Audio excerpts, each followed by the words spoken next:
A River State House of Assembly on Friday at its 136th legislative sitting passed 3 bills, which will be forwarded to His Excellency, the Governor, for assent. Debating on the reports of the various committees for the 3 bills, which were the River State House of Assembly Powers and Privileges Bill 2025, a bill that seeks to grant the House powers, privileges and immunity to perform its legislative duties.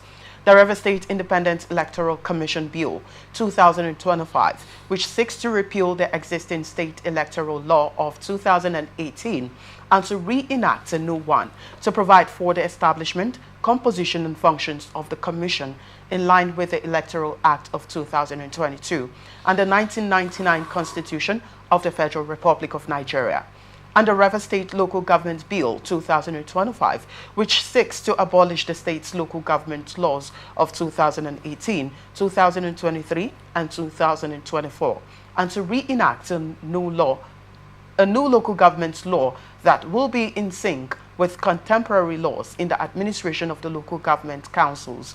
Members maintain that the bill, when passed, the state will be well placed in the Committee of States in those areas covered by the bills.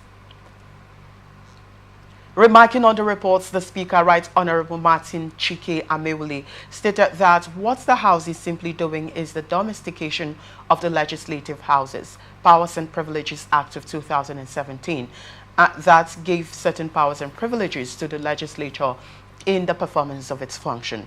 Right Honorable Amewule averred that the RESEC bill is very crucial, given the need to be in tandem with the Electoral Act and the Constitution.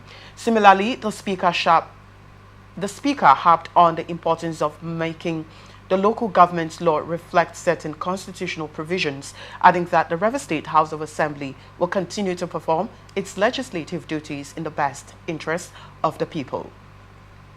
When the Speaker puts the question, members unanimously voted in the affirmative for each of the 3 bills and passed them for onward transmission to the Governor for assent for the benefit of the state. Commending members for their doggedness and resilience, Right Honorable Amewule said, "For sacrificing your recess in the interest of the people, history will be kind to you." He further extolled them for going the extra mile in working for the state and the people. The House thereafter adjourned Sine Die.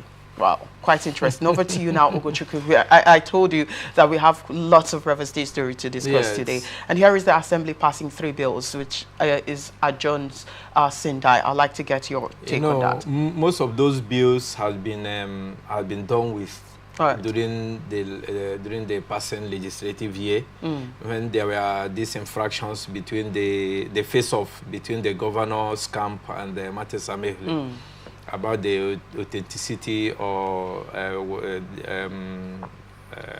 thereabout of the 27 lawmakers.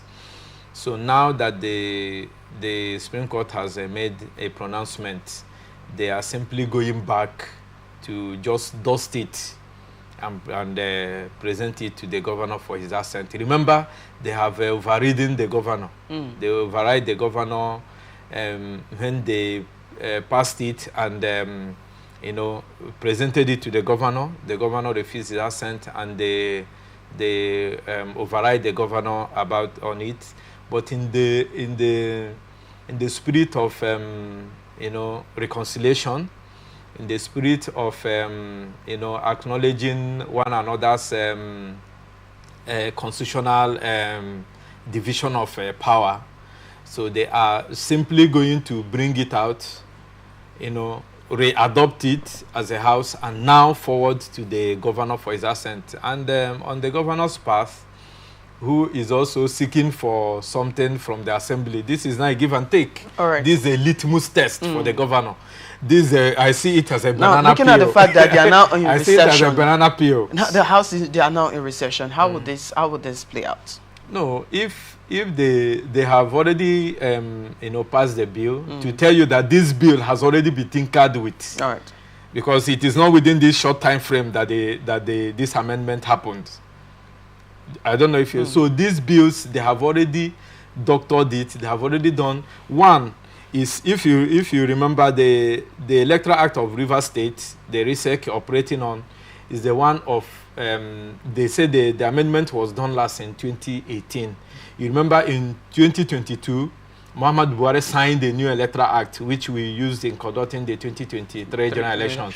So some of the discrepancies and the disparities with the old Electoral Act, which the RISEC is still operating on, they have now, you know, reviewed it to be in tandem with the new one. Maybe Rivers State will be using electronic voting machine or whatever they have input there to be in tandem with, because any law that you operate in that is not in line with the Nigerian Constitution and as regards elections in line with the 2022 Electoral Act as amended is obnoxious, so to say. So they have already done it, and you know, in this local government, you remember that they extended the tenure of the old chairman of local governments before the October 5th election was conducted by the governor, which had been set aside by the Supreme Court. So most of those things they have done now, they are going to forward it to the governor. They don't want to say that. They will forward it to the governor. The governor will now look at it. So it behoves on the governor in the interest of peace, because not tomorrow you'll be whipping for sentiment and looking for where people will be aligning with you and all that. But now the assembly has passed the bill and went on recess. It will be transmitted through their channel to the governor's office.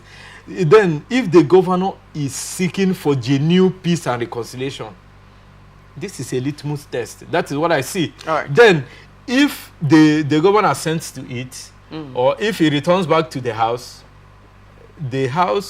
during recess can reconvene on emergency. Okay. On anything that concerns the state, that is what do they call it, motion of urgent importance or public urgent importance. Even the presentation of the budget, if they want the governor to come and present the budget, they will record the house.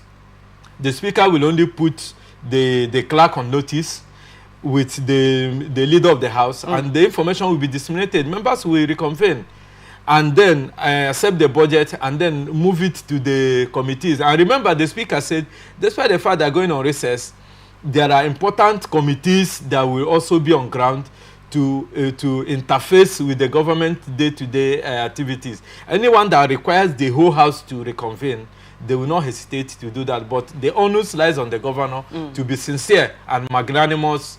He has failed in appearing before them after the 48 hours. Then when they called the INEC, the RISEC chairman, is an appointee of the governor. The governor had the right to tell him, don't go to court. Right. And today we also heard that the commissioners has also gone to court. But at the end of the day, RISEC will still conduct this election. And who approved the budget for the election to be conducted? So the earlier the governor and his camp understands that, you know, respecting their bounds and their relationship with the assembly, the better for all of us. Because a lot of things the governor will still fall back to the assembly. It's not only the budget.